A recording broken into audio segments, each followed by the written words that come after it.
Hello mga kasari, good morning, good morning. Welcome to my channel and it's me, Mami LB Vlog.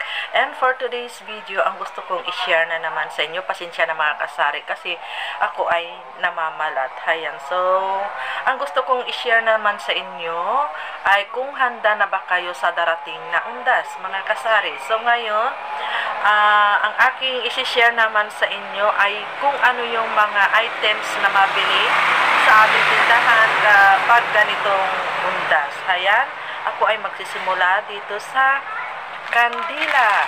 Ayan, ako ay ready na sa aking mga panindang kandila mga kasari. So, ayan, kunti lang naman ang aking binili. Bali, ang mabili kasi sa akin na kandila ay itong ganitong size. Itong size number 6. Itong tag-5 ang bintahan ko nito mga kasari. So, ayan, kumuha ako ng bali 4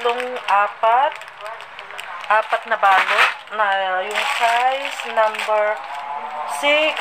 Kumuha din ako ng size number 5. Ayan. At ano pa ba? Itong ganito. Yung kumuha din ako ng yung medyo malalaki. Itong number 19. Bali, ang bintahan ko nito is 30 pesos. Itong isang piraso lang mga kasari.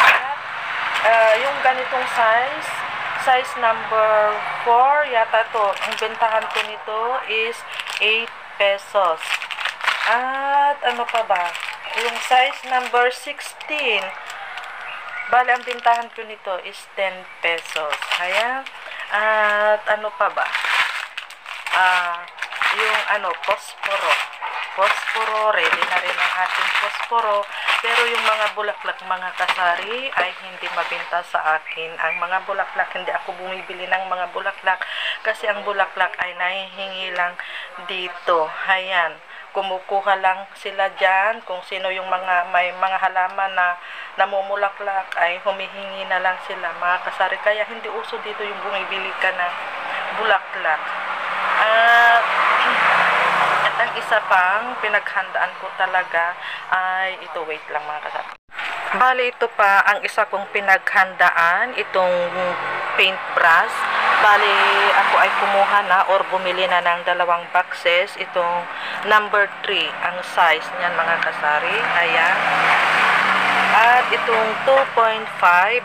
Ito lang naman kasi yung mga mabenta kapag ganitong undas. Itong iba na, itong maliliit ay hindi na yan mabenta. Basta itong 2 klase lang. Itong size number 3 at saka itong 2.5. Ayan. Kasi bago darating ang undas, yung mga iba ay nag-uumpisa ng magpintor sa mga puntod ng kanilang mga mahal sa buhay. At bali ito pa. Ayan. Bumili din ako ng pintor. Bali, ako ay kumuha ng isang box na nitong Coat Saver na white. Ito na yung mura. Bali, ang bintahan ko nito is 160. Ang laman ng isang box is 1 dozen. Sigurado akong kukulangin pa ito. Kaya kailangan ko ulit bumili ng kahit isang box pa ang bibilhin ko. Ayan, siguradong kukulangin ito. Ayan, so ayan. At ang isa pa na alam kong mabenta ngayong darating na undas ay yung mga mineral water at saka yung mga chichirya. Pero ako ay ready na dyan. Ako ay nakapag-stock na ng aking mga tubig, mga chichirya. Marami akong stock dyan. At saka yung mga kutkutin. Kasi yung mga iba ay talagang maghapon sila sa sementeryo. Kailangan nila ng merienda. So, kailangan nating magdagdag ng mga ganong paninda, mga kasari. Ayan, at ano pa ba?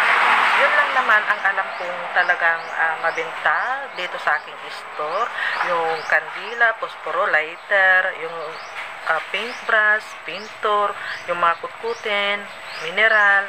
Ayan, basta yung mga pwede nilang meriendahin sa sementeryo mga kasari. Kaya paghandaan natin yun. So, ako ay handa na dyan. So, yan lang mga kasari ang aking may share na naman sa inyo ngayong araw. Happy selling na lang sa ating lahat. God bless us and bye! Thank you for watching!